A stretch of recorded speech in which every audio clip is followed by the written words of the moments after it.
for giving me an opportunity to come and speak at TEDx.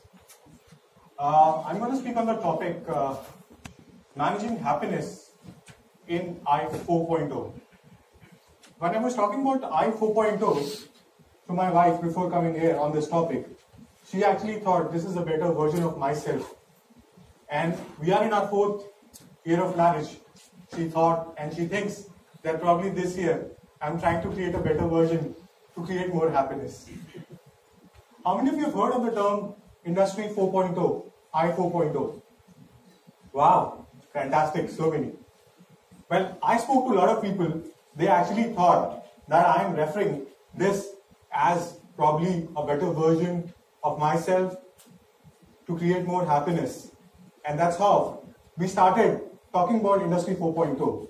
So Industry 4.0 refers to the 4th industrial revolution, which is happening across the world today, where the world is getting more connected.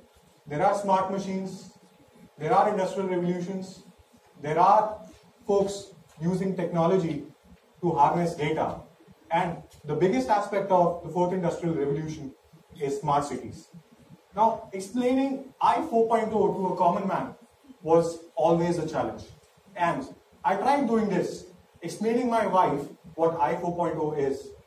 The questions which I got were, will you use Alexa to teach my kid how to play video games rather than letting him play outside? Or is I 4.0 means you actually spending more time investing in cryptocurrencies or stock exchange, or probably investing in a currency primarily which no one has heard about, or creating your own currency? Now, most of these questions I didn't have answers. So I looked back and I thought what smart city means to me and what smart city means to all of you tomorrow. So we're talking about smart cities where everything's going to be connected, the machines are going to be self-reliant, and before a machine wears out, it's going to tell you. The temperature is going to automatically get controlled, and when there is too much of heat, the clouds are going to come and it's going to rain. Your cars will be so smart that they will sense where there is traffic and where there is less of traffic. So they will take the best possible route. The health systems in hospitals are going to be such that they will know what medicine you need before you step into a hospital. So when I spoke about Industry 4.0 to some of my colleagues, this is the actual picture which I got. Too much of technology, too much of data, and the human actually holding it together. This reminded me of an image, a Greek image, where a man is holding a large stone, and that stone is about to fall onto his village and destroy his civilization. So this is what the 4th industrial revolution, the smart city, is doing to human lives. Sustaining happiness, surviving through joyfulness is the key thing that is required at this point of time. Now let's look at, you might be familiar with the term machine-to-machine communication. You might be familiar with the term cryptocurrencies, blockchains. Show of hands here. Wow, this seems to be a pretty intelligent crowd. Now, there is so much of technology in 4th industrial revolution that it is actually, we are spending more time talking to technology than talking to humans. We spend more time interacting with machines or monitoring machines which are talking to each other. So what are we missing out here? We are missing out the human connect. The human connect, the human-to-human interaction is that we are missing. How it is getting done? It's controlling everything around you. The moment you take a picture from your phone and you upload it on a drive, that's technology. That data is getting harvested. Why do you think companies like Google, Microsoft, Apple, and Facebook allow you to store data free of cost? They do it because the moment you put that data, there is analyzation of your personal space. There is a digital identity that you have created about yourself, and that information gets getting harnessed to create products which will serve your need in the future. I tried putting on a smart fitness band some time back as part of my rediscovery to Industry 4.0. And what I started to realize was when I started wearing that band, soon I started to get a lot of calls. Health records, insurance, people wanted to sell me 5, 10, 15, 20 different things. Things I could have never imagined. So that 4.0 industry fitness band was actually giving all information about me to so many people, and that data was used to push products, services, so much which I never thought, but others thought about me. And that could be utilized primarily. Imagine if all this happens to all the people around you who wear those fitness bands, your location, you sneeze, the band realizes. I use that fitness band to actually monitor the sleep, how many hours of deep sleep I was getting. And I realized that somebody else was also monitoring my deep sleep. I started to get messages on books on how to manage my sleeps. Somebody called me that, do I need therapy on sleep? And the worst part was that when I went to a conference, there was a company which was standing, and one of their executives came forward and told me that they have solutions for people who are sleep deprived. And I was like shocked. Wow, a fitness band, so much of information about me. So what is really happening? Technology, processors, IoT, that device is nothing but an IoT device. You understand what is an IoT? Internet of Things. It's an IoT device. Imagine all these gadgets stuck to your body. They're giving so much amount of information to other folks. Where are we? What society are we going towards? How many of you heard one of the leading publishing companies recently was given a $5 billion fine for invading personal space? This is just starting. There are so many others who are doing it. They call themselves publishers of information.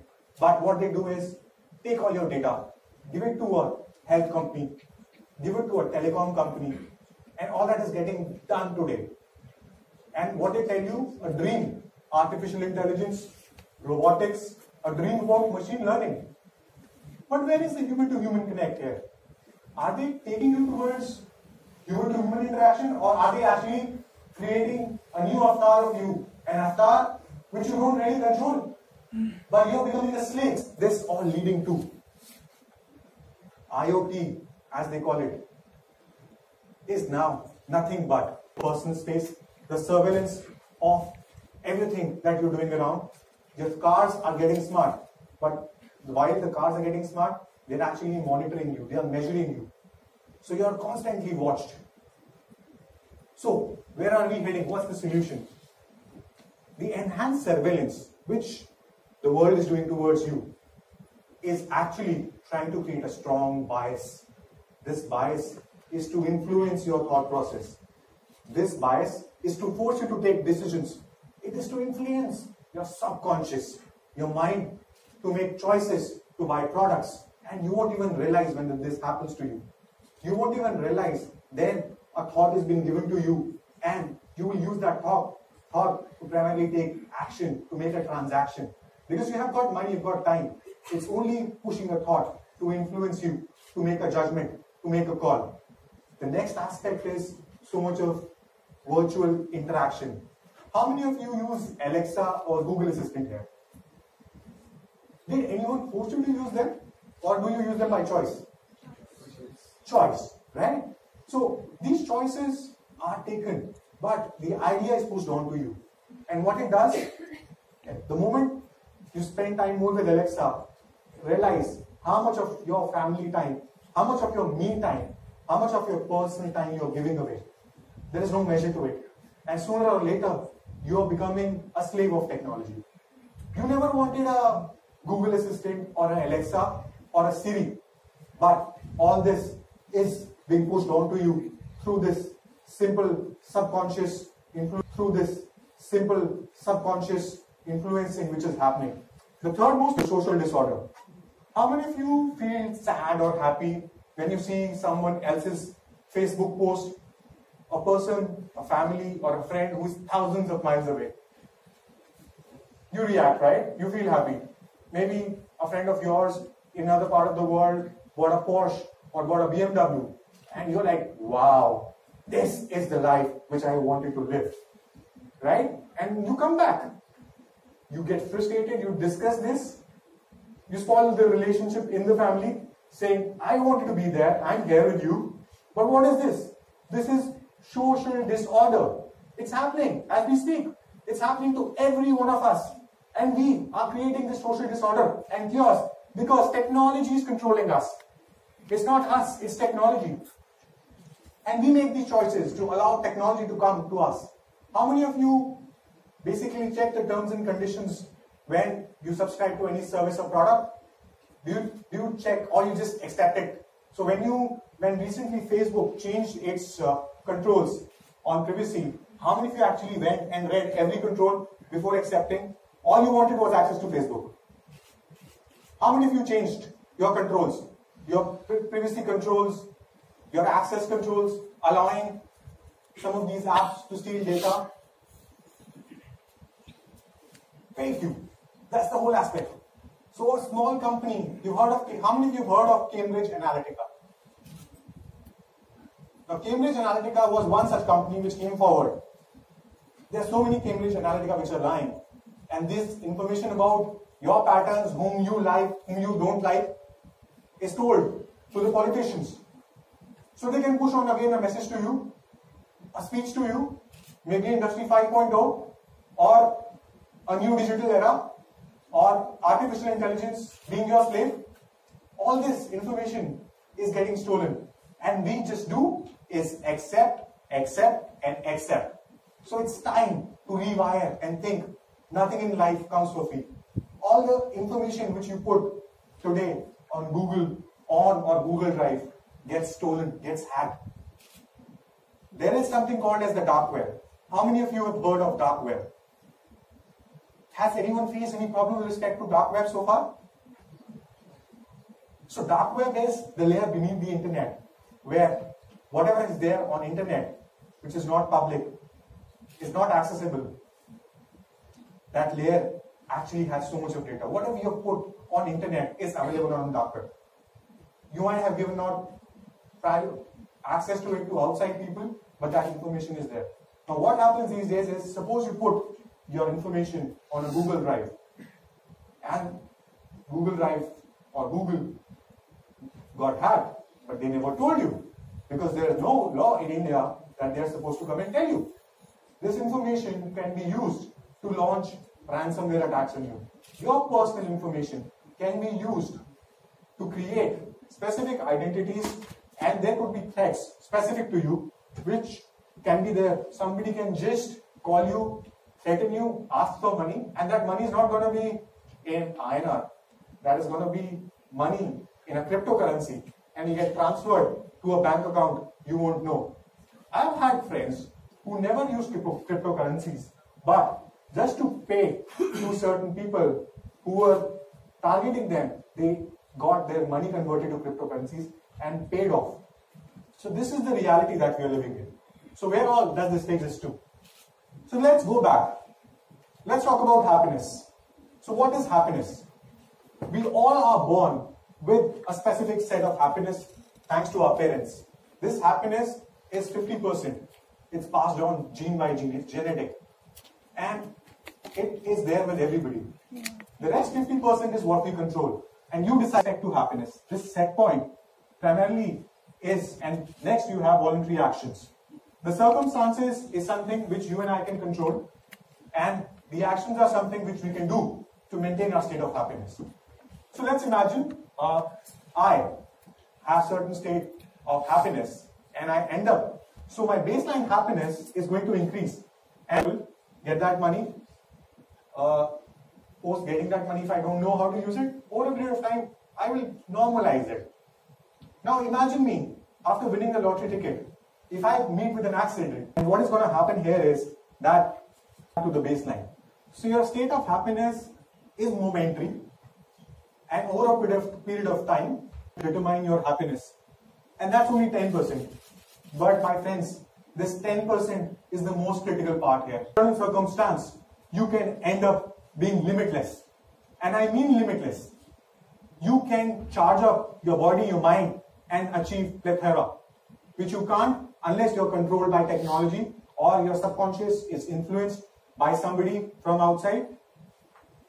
So what can we do to change this? 10% of external circumstances, we focus on money, job, cars, beautiful houses, and external things which we believe are the pursuit of happiness. But will they make you happy? Buying an external car, maybe 3 days, 5 days. I had a friend who recently bought a connected car and he was so excited. Day 5, day 6, day 7, he said, I don't know what to do with it. Probably it's another technology which is pushed on to me. Yeah, I can remotely switch off the car. But why do I need to remotely switch off the car? I maybe do it once or twice. But there is so much of data through this app which is pushed on to me. And probably the service providers of this car know more about me than I know about myself. What world are we living in here? So, these are false hopes given to you. So basically what you have to determine is your own destiny here. You control your thoughts and actions and you decide your level of happiness. So 40% of your thought process and actions could be controlled if you just change your circumstances. Go out, just switch off. Take a break, go to Himalayas. That's the closest, right? We live in North India. Don't use your phone. Don't put it on Facebook. Don't put it on Instagram. I did it before coming here, but you don't do it. That's what I tell everybody. But that's how you maintain happiness. You switch off. Don't let the technology take a toll on you. And then decide what you could do. So, the 40% thoughts and actions could be, first and foremost, thoughts. Keeping a gratitude journal. Now, how many of us actually remember folks who've supported us in situations? And how many times we thank them? Forget, this talks about keeping a diary, even a thought. When you sit alone, do you thank people or feel gratitude about them who got you to this fantastic institute and you're the privileged dot? It could be a teacher who taught you during your CAT exam, or it could be a mother or father who motivated you to be here. So, how many times have you gone back and thanked them for the privilege we have here? The next aspect is forgiving yourself and others. Now, I failed many times, but every time I failed, I forgave myself and gave myself another opportunity to take a toll. And mind you, was never the dream which I had, but it was pushed on to me. But I forgave myself and moved forward. So, maybe next walk of life, I would come across being with people like you and coming and presenting here. I never made it to do an MBA from IIM Lucknow, but I am today here speaking with you privileged people. It's because I forgave myself. I gave myself another opportunity to be here with you people. The next aspect is loving yourself. Now, while loving yourself doesn't mean going to a parlor or getting a massage or going to the gym and just watching your body.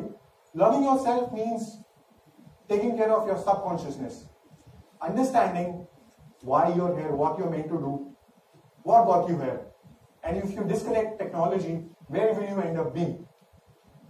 Taking care of your health, your well-being, your family, the people who really matter is loving yourself. Loving yourself just doesn't mean loving yourself. It's about the ecosystem which is surrounding you. The next aspect is with respect to setting up goals. Now these goals can be short-term goals and you can get happiness by achieving them goals. But don't stay put. Move forward. Set up a goal, achieve it, move forward. It will take your happiness. But again, remember, it will take you to the baseline. It's only momentary. And then you move forward to do more in life.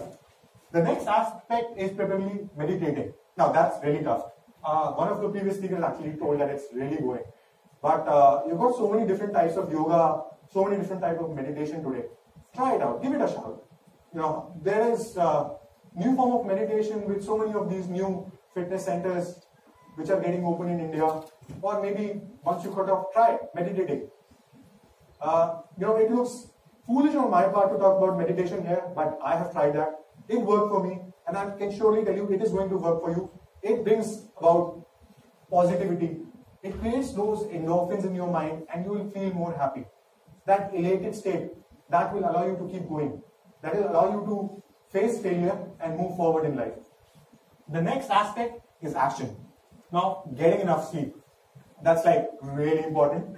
I'll tell you a story. So I used to work with a friend who was an investment banker, and this person used to make maybe more than what I used to make in a month. He used to make it in a day, and he used to sleep maybe 2 hours, 3 hours.